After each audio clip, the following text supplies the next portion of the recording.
Pertama kita bersyukur kepada Allah Subhanahu wa taala di kesempatan hari ini, pada pagi hari ini kita masih dipertemukan Allah Subhanahu wa taala dalam keadaan iman Islam sehat, niatan talabul ilmi, mempelajari halal haram ya Allah Subhanahu wa taala. Semoga diberikan ilmu yang bermanfaat fi dini wa dunia wal akhirah. Amin. Kemudian salawat dan salam semoga senantiasa terlimpahkan kepada junjungan Nabi Muhammad sallallahu alaihi wasallam beserta keluarga, para sahabat dan umatnya yang senantiasa taat pada risalah yang dibawanya. Bapak Ibu arsyadana Allah wa iyyakum. Sebelum kita merincikan hadis yang akan kita bahas pada pagi hari ini, kita akan membacakan terlebih dahulu. Pagi ini hadis kita yaitu dari Abi Hurairah radhiyallahu anhu qala, dari Abi Hurairah radhiyallahu anhu, semoga Allah meridhoinya, qala, beliau mengatakan qabbalan nabiyyu sallallahu alaihi wasallam al-Hasan ibn Ali radhiyallahu anhuma. Rasulullah sallallahu alaihi wasallam mencium sahabat Ali. Ini siapanya Rasulullah? Cucu sahabat Hasan ini siapanya Rasulullah? Cucunya Rasulullah. Al-Hasan ibn Ali, yaitu Hasan putranya Ali ibn Abi Thalib. Wa indahu al-Aqra ibn Habis. Adapun pada waktu itu di sisinya atau dekat dengan Rasulullah ada seorang Badui yang bernama Al-Aqra ibn Habis. Faqala Al-Aqra, kemudian mengatakan, inna li asyaratun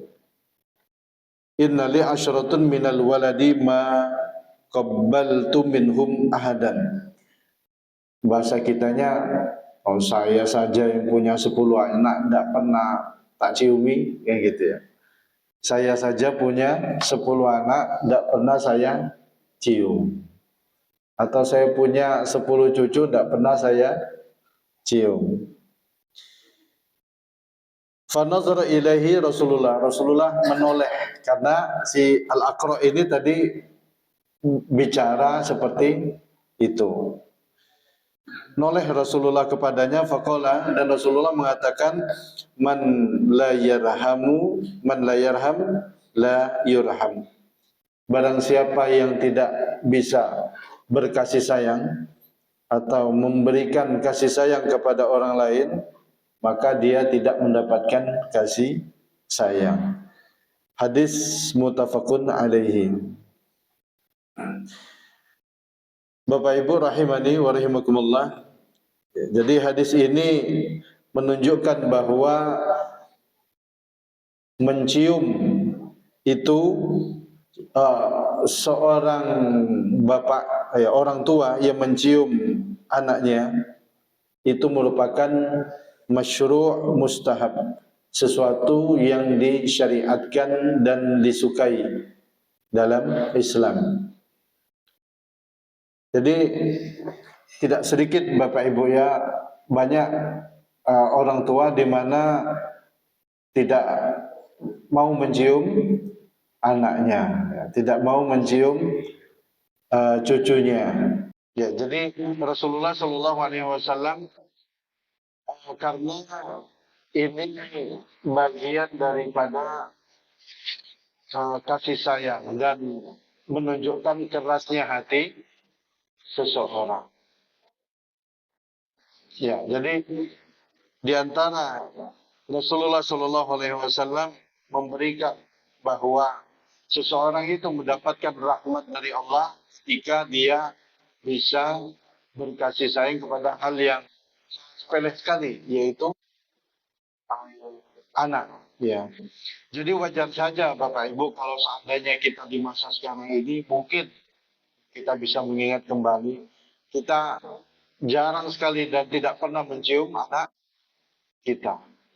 Tidak pernah mencium cucu kita. Nah, sekarang kita tidak begitu diperhatikan. Apalagi di saat sekarang kita disibukkan dengan media sosial yang kita miliki. Ya, orang tua sibuk dengan HP-nya, anak apalagi bapak pun juga begitu. Maka kasih sayang saat ini hanya diwujudkan lewat fasilitas-fasilitas yang dapat diberikan kepada anak. Usi nafsi wa iyyakum. Yang penting anak tenang, ya. Yang penting anak merasakan kenyamanan. Kasih sayang itu diwujudkan dengan perilaku. Di sini diantaranya yaitu di mana orang tua mencium anaknya, si kakek mencium cucunya.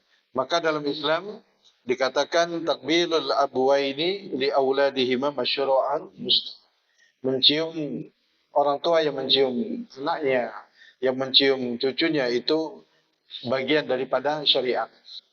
Kenapa dikatakan bagian daripada syariat? Karena Rasulullah SAW langsung mencontoh. Dalam riwayat Rasulullah mencium cucunya Hasan itu di bibirnya. Kemudian mencium cucunya Husain itu di lehernya. Ya. Dan dalam riwayat bahwa sahabat Hasan terbunuh karena diracun, ya, dari makanan, dan sahabat Husain dipenggal lehernya di mana, Pak? Di Karbala, ya. Sampai sekarang ini menjadi tempat yang dikeramatkan oleh Syiah, ya. Man la yarham la yurham. Barang siapa yang tidak berkasih sayang, maka dia tidak akan diberi kasih sayang. Ini bagian kalimat di mana mencium itu masyru' mustahab. Jadi Bapak Ibu setelah ini ya sampai di rumah anak dicium. Ya, cucunya dicium. Sering dicium. Ya, karena itu wujud daripada kasih sayang, dan anak itu akan semakin sayang dengan orang tuanya. Ada perhatian. Ada perhatian, begitupun juga dengan cucu-cucu kita. Dan kalimat man la yarham la yurham. Ini yang menjadikan bahwa disyariatkannya bagi orang tua untuk mencium cucunya. Jadi ini kita tidak jangan sampai menyepelekan. Boleh tidak mencium cucunya orang lain, ya boleh saja. Ya, anaknya orang lain ya boleh saja. Kadang ada anak kecil ya, itu kita cium. Di sini hadis secara umum, karena memang ada sebagian yang membatasi. Misalnya ada anak kecil yang perempuan, nah ini misalnya kita tidak boleh menciumnya, sangat dilarang. Padahal di dalam hadis ini redaksi secara umum bahwa anak yang belum balik ya, yang masih kecil itu wujud daripada kasih sayang orang tua dan kakeknya itu mencium, dan ini wujud daripada perhatian. Kemudian al-'atfu 'ala shaghir dalalatun rahmah wasyafaqatu 'alaihi. Lemah lembut terhadap anak kecil ini, anak kecil ya, yang lebih kecil dari kita, yang lebih mudah dari kita, adalah merupakan dalil bukti daripada rahmat dan kasih sayang yang ada dalam diri seseorang. Min asbabi rahmatillahi linnasi at-tarahimu bainahum. Turunnya rahmat kepada seseorang, kepada seorang hamba disebabkan karena kasih sayangnya kepada sesama manusia. Jadi tidak ada batasan, ya. At-tarahim linnas, tidak ada batasan, terlebih kepada sesama muslim, sesama manusia saja tidak ada batasan kita memberikan kasih sayang, terlebih kepada sesama muslim. Karena orang Islam itu bersaudara, dan rahmat dan kasih sayang kita berikan kepada orang lain ini bisa mendatangkan rahmatnya Allah Subhanahu wa taala kepada kita. Al jaza min jinsil amal. Faman la yurham la yurham, faman la yarham la yurham. Ganjaran pahala yang diberikan Allah itu seperti kebaikan yang kita berikan. Ya. Wa ma jazaa'ul ihsan illa al ihsan. Tidak ada kebaikan kecuali dibalas dengan kebaikan. Fa jazaa'u sayyi'atin sayyi'atun misluha. Fa jazaa'u hasanatin hasanatun misluha. Maka ganjaran daripada kebaikan sepertinya, bahkan dilipat gandakan oleh Allah Subhanahu wa taala. Faman ya'mal mithqala dzarratin khairan yara wa man ya'mal mithqala dzarratin syarran yara.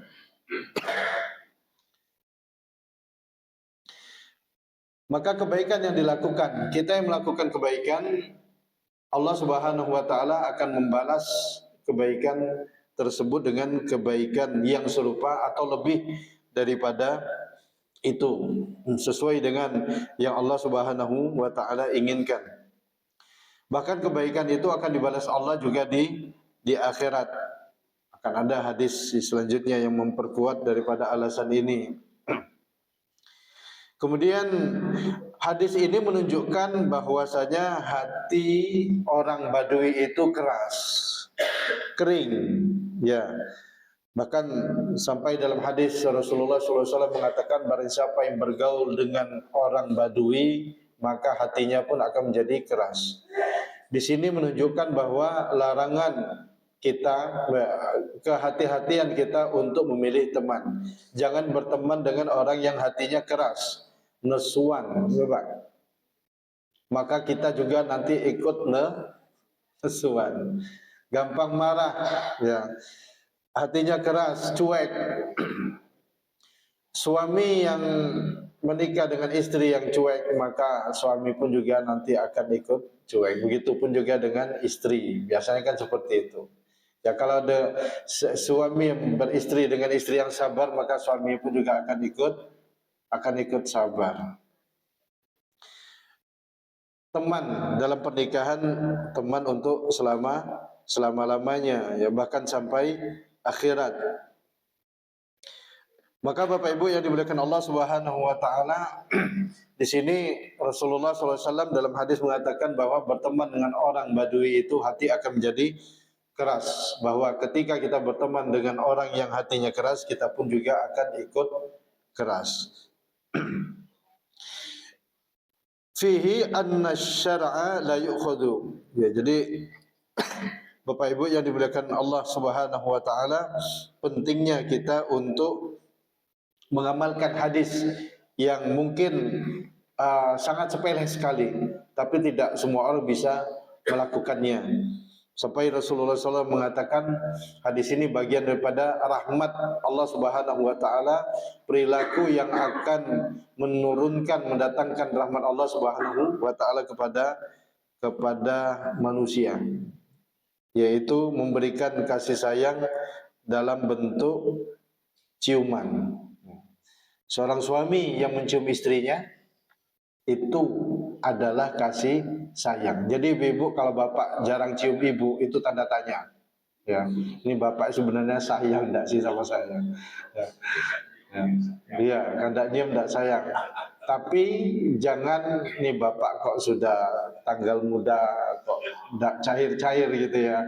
Itu bukan bagian daripada kasih sayang. Ya, yang kasih sayang itu ciumannya itu. Ya, jadi semakin banyak ciuman, semakin cair.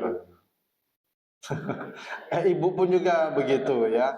Ibu-ibu juga begitu, harus banyak mencium bapak, ya. Kalau bapak tidak mau dicium, cium ketika tidur, ya.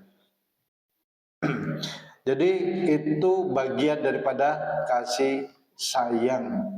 Ya, syariat mencium. Kalau di sini dicontohkan mencium cucunya, Bukan berarti hanya cucu saja syariatnya di sini, tidak. Karena di sini dikatakan bahwa mencium itu bagian daripada syariat yang sangat disukai. Ya. Jadi kita amalkan setelah ini. Sangat gampang sekali, tidak butuh biaya. Dan tidak pilih-pilih juga nih, ibu belum mandi bapak tidak mau cium. Justru itu ya, ketika ibu belum mandi, kecut-kecutnya ibu itu bapak mencium, itu bapak sangat sayang sekali sama ibu ya. Tapi kalau bapak masih pilih-pilih nunggu ibu mandi dulu, itu masih tanda tanya. Bapak Ibu yang dimuliakan Allah Subhanahu wa taala, di hadis yang lain diperkuat Rasulullah SAW. Hadis ini dari Aisyah radhiyallahu anha qalat qadiman nasu minal a'rabi ala Rasulillah sallallahu alaihi wasallam. Orang-orang Badui datang kepada Rasulullah, kemudian orang-orang ini ya bertanya kepada Rasulullah, kepada sahabat, atukabbiluna sibyanakum, apakah kalian mencium anak-anak kalian? Qala, kemudian faqala na'am. Ya, kemudian Rasulullah mengatakan na'am. Qalu, kemudian orang-orang Badui ini mengatakan lakinna wallahi manukabbil. Akan tetapi kami tidak mencium. Faqala Rasulullah sallallahu alaihi wasallam, kemudian Rasulullah mengatakan au amliku in kana Allahu naza'a fi qulubikum ar-rahmah. Kalau begini ya Rasulullah berlepas diri ketika Allah Subhanahu wa taala mengambil kasih sayang atau rahmat itu dari seseorang. Ya. Jadi Rasulullah tidak tanggung jawab. Ya, Rasulullah tidak mau bertanggung jawab ketika Allah mencabut kasih sayang atau rahmat yang Allah berikan kepada seseorang, itu disebabkan karena tidak mau mencium. Jadi ini penekanan daripada syariat dalam Islam, yaitu amal ibadah perbuatan baik yang harus kita lakukan, dan ini dapat mendatangkan turunnya rahmat Allah Subhanahu wa taala kepada kita. Latihan melembutkan hati Bapak Ibu ya. Latihan melembutkan hati. Ja'alallahu rahma fi qulubi ibadihi liyu'tifa ba'dahum ala ba'din wa litastaqima umural hayati wa tattasilu mukawwanatiha. Allah Subhanahu wa taala menjadikan rahmat di hati hambanya agar bisa berlemah lembut antara satu mereka dengan yang lainnya, agar lurus kehidupan mereka ya, agar lurus kehidupan mereka. Jadi Bapak Ibu, mencium ya rahmat di antara bisa terhubungnya rahmat antara seorang muslim dengan muslim yang lainnya, yaitu dengan kasih sayang. Coba kita lihat orang Arab Bapak Ibu ya. Ada tradisi ketika bersalaman itu berpelukan, bahkan sampai mencium. Ya, bahkan sampai mencium. Nah, ini tradisi salaman yang ada di Arab. Kalau di Indonesia, tradisinya minimal ketika salaman terus gini Pak ya. Itu ikroman Bu. Ikroman, menghormati, apalagi pada orang yang lebih tua. Sebenarnya kita salaman kayak gini saja itu tuh kurang ikroman, terlebih kepada orang yang lebih tua. Salaman gini.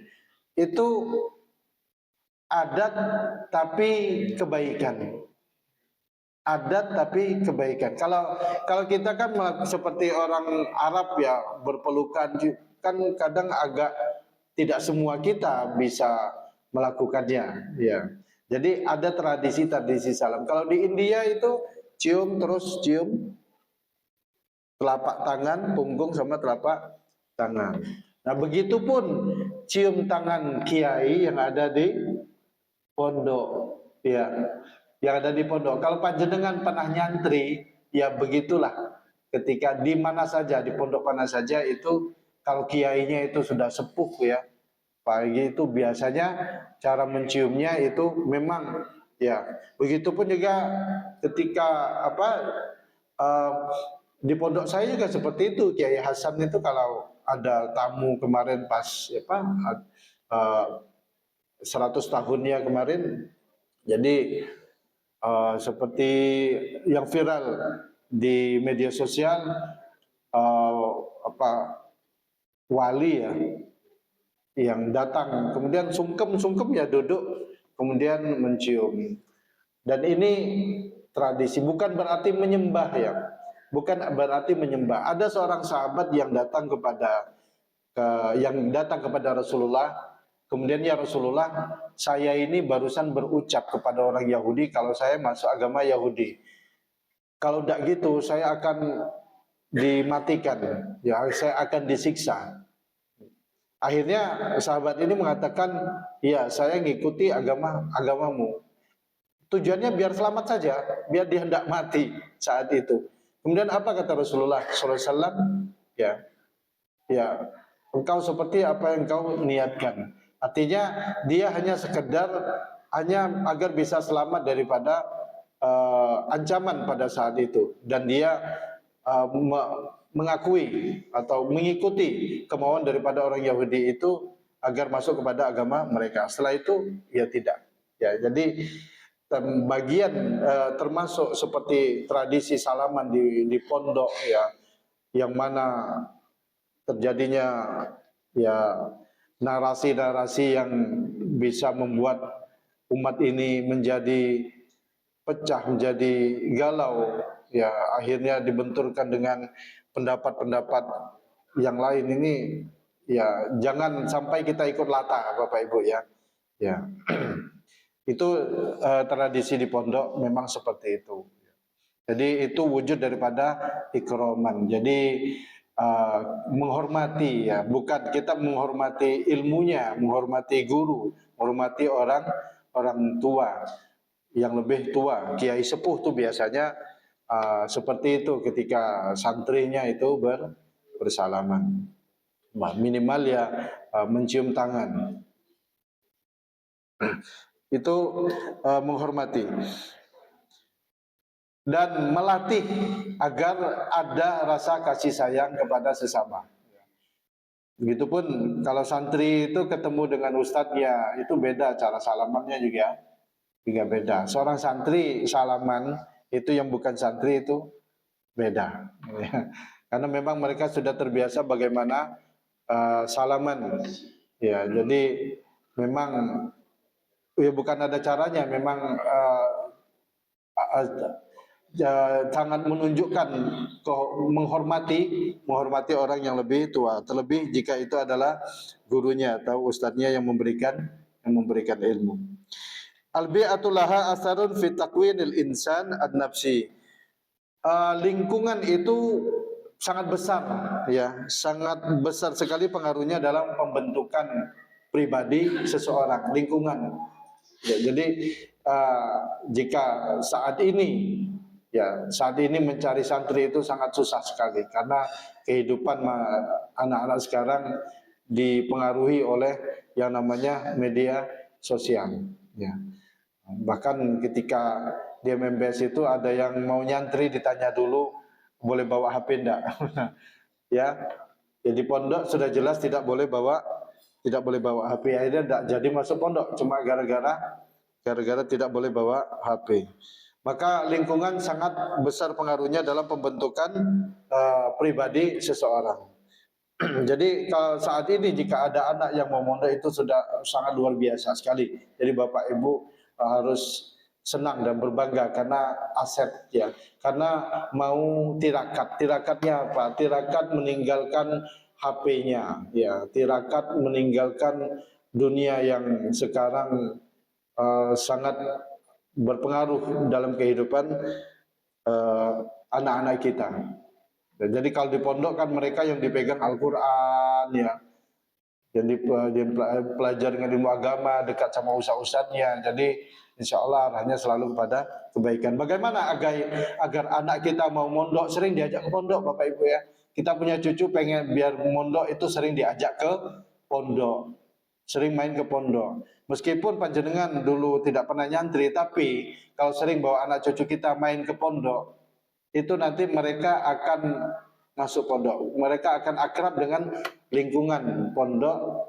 Maka ketika diarahkan masuk pondok, insya Allah tidak sulit. Bahkan itu akan tumbuh dengan sendirinya keinginan tersebut. Tapi kalau kita mendadakan itu, ayo mondok, ya itu susah ya, apalagi di saat sekarang ini kondisi yang tidak memungkinkan. Jadi lingkungan itu besar peranannya dalam pembentukan pribadi seorang anak. Fahaula al-Arab la yukabbiluna abna'ahum lama fi tab'ihim minal ghalazah wal jafa. Jadi orang Arab itu, Bapak Ibu, hatinya mereka kering ya, keras. Di antaranya mereka tidak mau mencium ya anak-anaknya, menunjukkan hati yang keras. Faqad sahha Rasulullah sallallahu alaihi wasallam qauluhu man bada faqad jafa. Di mana Rasulullah SAW bersabda, barang siapa yang bergaul dengan orang A'raf, ya orang Badui, maka mereka pun akan menjadi keras hatinya, akan ikut terpengaruh. Hadis yang selanjutnya, yaitu hadis ini berkaitan dengan kezaliman seorang imam terhadap makmum ya. Jadi hadis ini dari Abu Hurairah, anna Rasulullah sallallahu alaihi wasallam qala idza shalla ahadukum linnas falyukhfif ya. Idza shalla ahadukum linnas falyukhaffif. Jika kalian mengimamin, jika kalian jadi imam, maka hendaknya meringankan. Fa inna fihim ad-dha'if. Karena makmum itu ada yang lemah. Ini kasih sayang imam terhadap makmum. Fa inna fihim ad-dha'if. Karena makmum itu ada yang lemah. Wasakim ada yang sakit, wal kabir ada yang sudah sepuh. Wa idza shalla ahadukum li nafsihi, jika kalian salat sendirian, falyutawwil ma syaa. Ya. Maka panjangkanlah sesuai dengan kemauanmu. Ya, terserahmu engkau untuk memanjangkan. Jadi seorang imam yang tidak faham makmum itu termasuk bagian daripada kezaliman dan tidak adanya kasih sayang seorang imam terhadap makmum. Jadi kita tidak hanya bisa imam saja, tapi harus paham kondisi makmum. Di antaranya seorang imam ketika sebelum memulai imamnya menghadap ke makmum terlebih dahulu, walaupun itu hukumnya tidak wajib ya. Kalau dulu Rasulullah mengabsen sahabat ya, setelah sholat, sebelum sholat Rasulullah menghadap ke makmum itu mengabsen sahabat. Sahabat mana yang biasa sholat tidak ada. Itu nanti dikunjungi oleh Rasulullah, ditanya si fulan kemana, ya tidak ada, maka dikunjungi. Ya, kalau kita seperti itu enggak Pak? Enggak Pak ya. Ya, ketika si fulan tidak ada, ditunggu sampai benar-benar ya 3 hari tidak datang, tetap tidak datang, tidak dikunjungi, kecuali kalau sudah masuk rumah sakit baru dikunjungi. Janganlah seperti itu. Ya, jadi Bapak Ibu, seorang imam yang faham akan makmumnya, maka dia mengkondisikan makmum. Ya, apa yang ditakfifkan di sini bacaannya. Bacaannya Rasulullah pernah ketika beliau sedang mengimami, ada seorang bayi yang sedang menangis, maka Rasulullah mempercepat sholatnya. Apa yang dipercepat? Bacaannya, bacaan ayatnya. Karena paling sedikit bacaan ayat Rasulullah itu 60 ayat. Itu sedikitnya Rasulullah 60 ayat. Kita sedikitnya 3 Pak ya. Inna a'tainakal kautsar fasholli li rabbika wanhar inna syani'aka huwal abtar. Biasanya kalau di bulan puasa itu imam yang kayak gitu ditandai imam favorit. Ya. Coba imam yang bacaannya panjang ditandai juga Pak. ini tanggal sekian saya tidak sholat di sini karena imamnya ini bacaannya panjang, sujudnya lama, gitu. Jadi Bapak Ibu yang dimuliakan Allah, bukti kasih sayang seorang imam itu memikirkan keadaan makmumnya. Ya, jadi kalau sholat sendirian, monggo, kita mau panjang silakan, tidak masalah. Adapun dalam riwayat ketika Rasulullah diikuti sahabat Ibnu Mas'ud dan Ibnu Abbas, itu Rasulullah tidak menghendaki. Ya, ketika sholat malam, ternyata sahabat Ibnu Mas'ud dan Ibnu Abbas pun hampir tidak sanggup mengikuti sholat malamnya Rasulullah Sallallahu Alaihi Wasallam. Ya, yang dibaca surat Al-Baqarah, Ali Imran, dan ya, kita yang dibaca ya sesuai dengan kemampuan kita. Jadi Bapak Ibu, mungkin panjenengan mau baca surah Al-Baqarah ketika salat tarawih, silakan 3, 4, 5 ayat ya. Jadi tidak panjang-panjang ya. Karena ya kalau bacaannya bagus insya Allah tidak terasa. Sedikitnya bacaan Rasulullah itu 60 ayat. Kita 30 ayat sudah panjang sekali ya. Sudah panjang sekali. Jadi kondisi itu bukan berarti sedikitnya bacaan kita seperti bacaan Rasulullah Shallallahu Alaihi Wasallam. Zaman Rasulullah, sahabat itu, Bapak Ibu, itu kekuatan keimanan mereka luar biasa karena mereka dekat dengan Rasulullah. Ada yang langsung mengingatkan. Ya. Oleh karena itu Rasulullah mengatakan, saya punya saudara, ya, ikhwan. Ya, kemudian sahabat protes, ya Rasulullah, kita ini sahabatmu ya Rasulullah, karena saya mencintai saudara saya, ya, karena mereka hidup di zaman dimana saya tidak ada, tapi mereka percaya dengan Islam, dengan agama yang saya bawa. Coba kalau kita ditanya, kita ini pernah lihat Rasulullah? Tidak pernah. Ya boro-boro nyata, dalam mimpi saja tidak pernah. Gitu. Jadi Bapak Ibu rahimani wa rahimakumullah,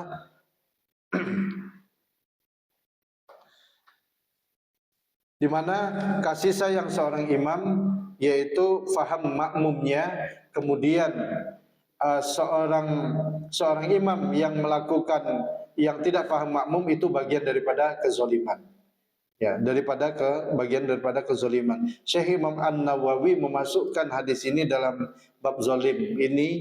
Ini bagian daripada kezaliman ketika seorang imam tidak faham makmumnya. Jadi imam baca sepanjang-panjangnya, ya, seenak hatinya, tidak memikirkan makmum yang ada di belakangnya. Takhfifus shalah amrun mustahab limura'ati hajati makmumin wa awdu'ahum wa takhfif la yakunu bil khilafi bi arkani sholati wajibatiha. Meringankan solat itu merupakan sesuatu yang sangat disukai, disunnahkan karena menjaga kondisi kebutuhan daripada makmum, kemudian agar mereka tidak hilang, agar makmum itu tidak hilang, Bapak Ibu. Ya, sholat di sini panjang sekali, saya tidak mau sholat di sini. Ya gitu ya. Agar mereka tidak hilang makmum itu. Wa takhfif, dan meringankan itu tidak, tapi meringankan tidak bertentangan dengan rukun dan syarat daripada sholat. Makninanya dapat, ya, bacaannya bagus, bacaannya dapat, tidak terburu-buru, ya. Jadi itu yang dikatakan. Yang diringankan apa? Bacaannya yang tidak panjang. Tapi saya rasa kita di masjid kita, di masjid kita itu bacaannya tidak panjang-panjang, ya, biasa. Seperti saya tadi Al-Ghasyiyah, ya, masa itu panjang. Kemudian subuh pun ya minimal ya Al-Ghasyiyah. Jadi memang disunahkan untuk dipanjangkan sholat bacaan imam di sholat subuh. Jadi jangan sampai imam itu membuat makmum hilang, besok tidak mau lagi jemaah ke masjid itu. Nah, kecuali Bapak Ibu ada istisna di sini, adanya akad di mana Ada masjid ketika Ramadan itu mengerjakan sholat tarawih setiap malam satu juz. Nah itu ada kabar terlebih dahulu, ada perjanjian terlebih dahulu, diumumkan kepada jemaah bahwa masjid kita ini setiap malam satu juz. Jangan dadakan satu juz, tidak diberi tahu. Ya ada imam datang kemudian langsung imamin satu juz. Ya besok saya yakin tahun depan itu tidak dikasih jadwal lagi. Karena kejadian di masjid Baitu Salam ya, di masjid tempat saya itu ada imam yang sholat tarawihnya itu sujudnya lama sekali Pak. Sholat tarawih sujudnya lama, rukuknya lama. Tahun depan itu tidak diberi jadwal lagi sama takmirnya karena banyak protes dari jemaah. Ya itu bagian daripada kezaliman. Karena sujudnya melebihi daripada batas kemampuan. Ya, kita anggap baik Pak perbuatan kita, tapi menyusahkan orang lain. Itu tidak boleh. Jadi jangan sampai kebaikan kita itu menjadi keburukan bagi orang lain, itu kezaliman. Ya, itu kezaliman. Jangan sampai kebaikan kita itu menjadi suudzon, prasangka buruk bagi saudara kita. Itu juga kezaliman. Karena orang jadi berdosa gara-gara ibadah kita. Maka Rasulullah SAW mengatakan khairul umuri awsatuha, sebaik-baik perkara itu yang sedang-sedang saja, tidak berlebihan, sesuai standar. Nah, standar setiap masjid kan beda-beda tergantung jemaahnya. Jika jemaah di sini di masjid ini kuat-kuat saja karena pertama keilmuannya, ya panjenengan ngaji terus jadi semakin paham. Coba kalau di musola-musola yang kecil itu kan ayatnya rata-rata kulhu al-falak an-nas inna atoina wal asri. Nah, itu coba coba panjenengan baca surah Al-Baqarah baru alif lam mim zalikal kitabul, itu sudah langsung wah ini surah Al-Baqarah gitu. Jadi harus paham kondisi makmum. Setiap masjid kondisinya beda-beda. Ya, jadi kalau kita ngimam sana kita lihat masjidnya, kondisi makmumnya bagaimana. Salatul mar'i munfaridan takhtalifu an salati jama'atin fa idza shalat munfaridan la wahdahu falahu an yutilla kaifa yasha. Ya, salat seseorang dengan sendiri itu beda dengan berjamaah. Jika salat sendiri maka terserah baginya untuk bisa memanjangkan bacaan dari salatnya. Khadha li a'immati ala adami tanfirin nas minas salati jama'atin wa dzalika bitatwiriha. Maka peringatan bagi seorang imam itu, bagi imam-imam untuk tidak menjadikan makmumnya itu hilang, makmumnya itu lari daripada salat jemaah yang dipimpinnya karena panjangnya bacaan salatnya. Gitu ya. Yusrul al-Islam wa samahatuhu wa raf'ul haraji wal usri anil ummati. Maka Islam itu mudah, Islam itu penuh dengan toleransi, bahkan dalam hal mengimam juga pun harus faham, harus ada toleransi terhadap makmumnya, dan ini memberikan memudahkan seseorang dan memberikan kebaikan daripada makmum, ya, seorang imam kepada makmum. Jadi kezoliman yang dilakukan imam terhadap makmum yaitu memperpanjang salat atau berlebihan dalam panjangnya bacaan ayat di dalam salat.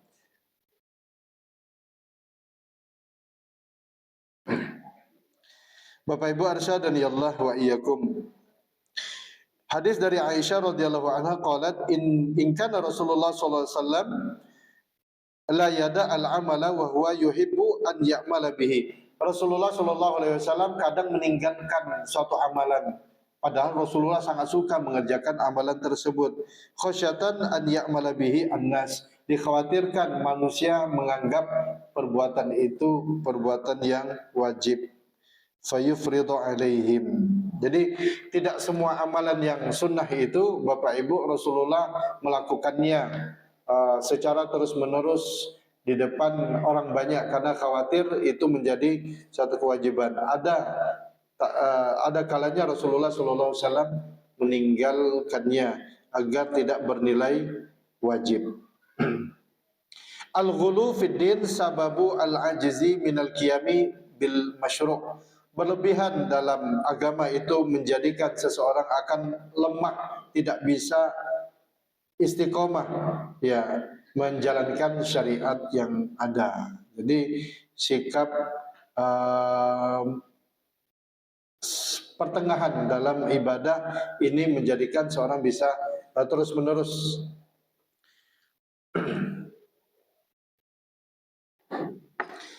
Al-amal allati kana yaqumu biha Rasulullah sallallahu alaihi wasallam minha ma kana wajiban fi haqqihi wa minha ma kana naflan. Amal perbuatan yang ditinggalkan Rasulullah sallallahu alaihi wasallam itu ya ada yang sifatnya wajib bagi Rasulullah dan ada yang sifatnya sunnah bagi yang lain. Seperti salat malam itu wajib bagi Rasulullah ya. Wajib bagi Rasulullah dan sunnah bagi kita ya. Ya ayyuhal muzammil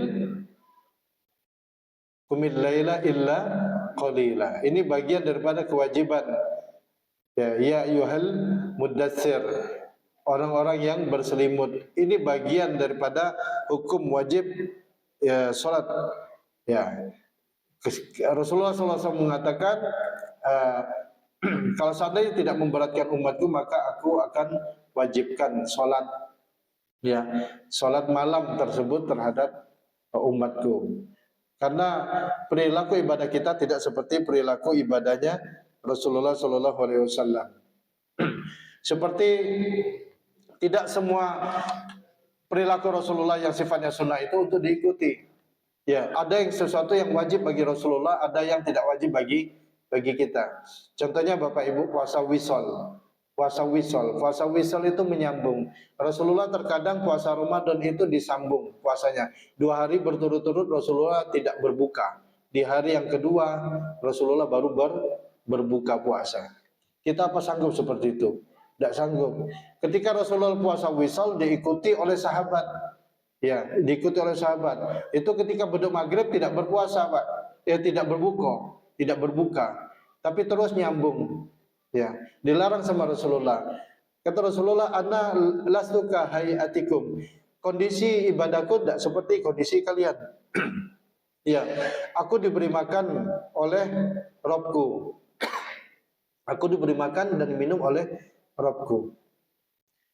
Bagaimana kondisi sholat malamnya Rasulullah? Tidak sama seperti kita. Rasulullah ketika sedang sholat malam, beliau langsung berhadapan dengan Allah. Yang timbul hanya nikmat saja, semuanya lupa. Orang kan kalau sudah asik dalam beribadah, baca Quran, itu lupa makan. Ya, lupa makan, lupa minum, asal jangan lupa istri. Ya, jadi Bapak Ibu, ibadah seseorang, ya, ibadah kita tidak sama. Bahkan sahabat pun kata Rasulullah, ibadahmu itu tidak sama dengan ibadahku. Salat malammu itu tidak sama dengan salat malamku. Kalimat di mana Rasulullah Shallallahu Alaihi Wasallam ya menunjukkan bahwasanya aku diberi makan oleh Rabbku. Ya, di sini bahasanya puasa wisal yang dilakukan Rasulullah Shallallahu Alaihi Wasallam dalam hadis ya Imam Bukhari dan Muslim itu hanya terkhusus bagi Rasulullah, tidak bagi kita. Adapun jumhur ulama mengatakan dan ini tidak sangat ditekankan karena membahayakan ibadah, membahayakan kondisi ibadah kita itu sangat dilarang, yaitu minimal sampai waktu sahur. Itu pun tidak boleh lebih daripada itu. Nah, ini sebagian kecil daripada ulama. Jadi puasa wisol dilarang. Sahabat saja dilarang, apalagi kita. Kita tidak akan bisa. Karena ibadah yang berlebihan itu bisa menjadikan seorang menjadi lemah untuk melakukan ibadah yang lain. Nah, kalau kita melakukan wisol, haram hukumnya. Karena Rasulullah sudah melarang sahabat, terlebih kita. Karena kita tidak akan sanggup ya. Dan kita saja asar saja sudah lihat jam terus Pak ya.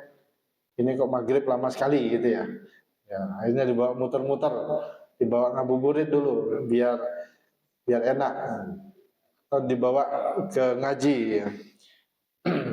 Lihat ngumpul di masjid ngaji buka bersama di masjid. Jadi kita tidak akan sanggup seperti bagaimana ibadahnya Rasulullah Shallallahu Alaihi Wasallam. Sudah.